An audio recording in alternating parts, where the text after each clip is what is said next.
नमस्कार. कांचन किचन रेसिपीमध्ये आपलं सर्वांचं मनापासून स्वागत आहे. आज काय बनवायचं? आज मिठाई बनवूया गोड. जे मी बनवायला चालू केल्यानंतर तुमच्या लक्षात येईल की मी आज काय बनवणार आहे.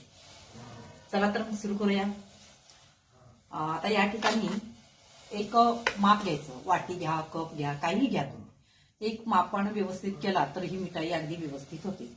आता या ठिकाणी मी एक वाटी घेतलेली आहे. त्या वाटीने 2 वाटी बेसन घेतलेलं आहे. बेसन पीठ या एक कुठलंही माप घ्या, या वाटीने घेतलेलं आहे. आता याच वाटीने 2 वाटी तेल गरम करायला ठेवायचं आहे आपल्याला. याच वाटी 2 वाटी तेल गरम करायला ठेवायचं. हे बघा, ज्या वाटीनं बेसन पीठ घेतलेलं आहे त्याच वाटीनं 2 वाटी तेल मी या ठिकाणी गरम करायला ठेवायचं आहे. एकदम कडकडीत गरम करायचं आहे. आणि आता काय करायचं, याच वाटीनं 2 वाटी साखर दुसऱ्या पातेल्यामध्ये घ्यायचं आहे. पातेल्या म्हणण्यापेक्षा आपण कढईमध्ये घेऊया, म्हणजे आपल्याला जी मिठाई बनवायची आहे ती कढईमध्ये बनवायची.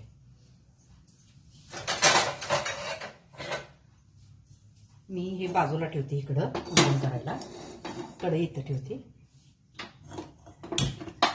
तेल गरम करायला मी इकडं ठेवलेलं आहे. आता काय करायचं, या ठिकाणी याच वाटीने 2 वाटी साखर घ्यायची आहे.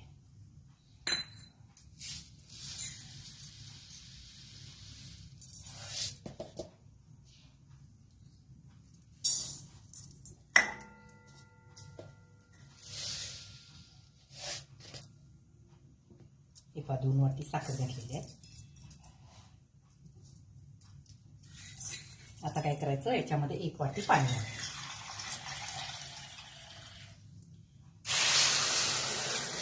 आता हे चांगलं हलवून घ्यायचं.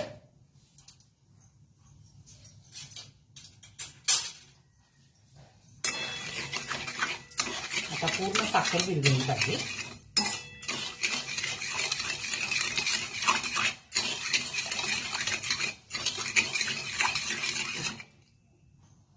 हे पहा, आता साखर विरघळलेली आहे.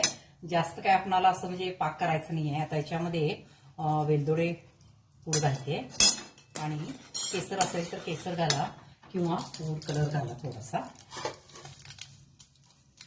येलो कलर फूड कलर घातलेला आहे. असं नुसता चिपचिप झालं पाहिजे. आणि या ठिकाणी आता तेल गरम करून घेतलेलं आहे चांगलं कडकडीत. इथं ठेवते मी. आता काय करायचं, जे बेसन पीठ घेतलेलं आहे ते याच्यामध्ये घालायचं आणि एकसारखं हलवत राहायचं.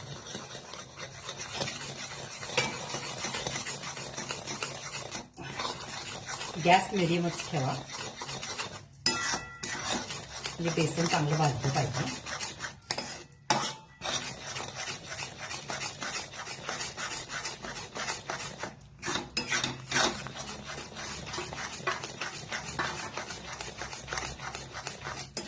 एकसारखं बेसन हलवत राहायचं.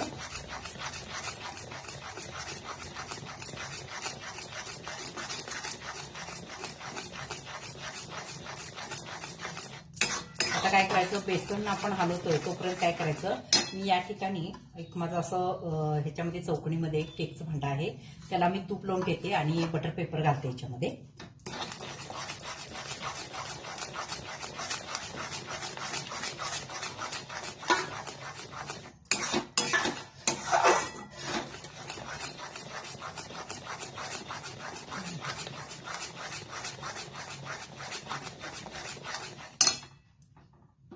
हे पहा, असं थोडं असं बबल्स यायला चालू झाले की मग ह्याच्यामध्ये आपण काय करायचं, थोडंसं तेल घालायचं.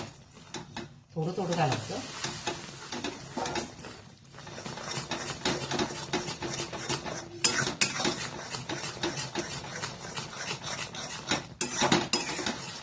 गॅस जास्त मोठा नको आहे, मधीनच ठेवा.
एकसारखं हलवत राहायचं, अजिबात हे करायचं नाही.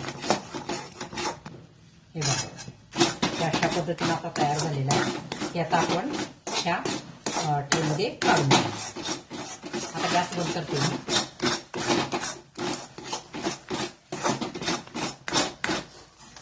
पूर्ण हे बघा कढईला सोडलेलं आहे आता त्याला. त्याच्यामध्ये ओतायचं.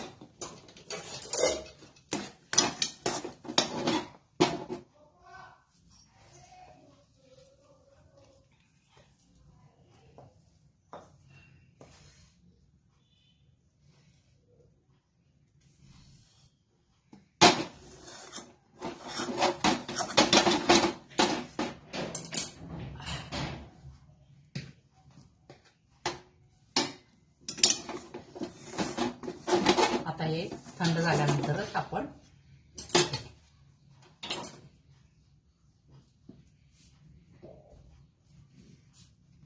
असंच ठेवायचं.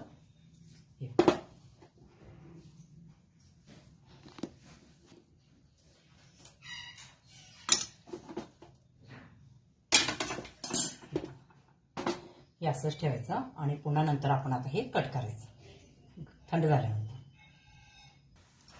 एक 15 मिनिटं झालेले आहेत. आता आपण हे करूया.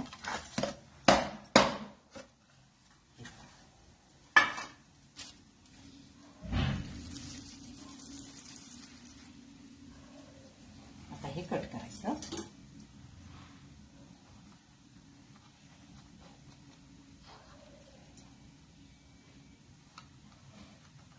तुम्हाला कशा शेपमध्ये पाहिजे तशा पद्धतीने तुम्ही कट करू शकता.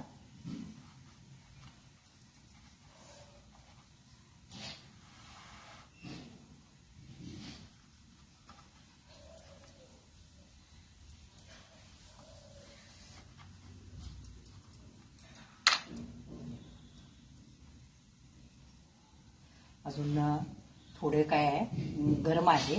पूर्ण गार झाल्यानंतर एकदम हे होतं. एकदम सॉफ्ट झालेलं आहे बघा. मीठ आहे म्हैसूर पाक आपला एकदम सॉफ्ट आणि छान झालेला आहे. तुम्ही माप व्यवस्थित त्याचं हे घेतला की वाटीनं मेजून व्यवस्थित घेतला की कसं होतं, म्हैसूर पाक खूप छान होतो. एकदम सॉफ्ट झालेला आहे. या ठिकाणी तुम्ही तूप डालडा वगैरे वापरू शकता. परत मी याच्यामध्ये तेलच वापरते कारण आता हवा गार आहे त्यामुळं डालडा चालत नाही आहे ह्या हवेला. आणि तूप सुद्धा थोडंसं घट्ट होतं त्यामुळे घसा वगैरे सुद्धा असं बसण्याची शक्यता असते. त्यामुळं हे पहा मीठ एकदम आपली सॉफ्ट झालेली आहे. पहा एकदम आतून हे पहा म्हैसूर अजून गरम आहे. एकदम सॉफ्ट झालेला आहे. अशा पद्धतीनं हा आपला म्हैसूर पाक आता तयार झालेला आहे.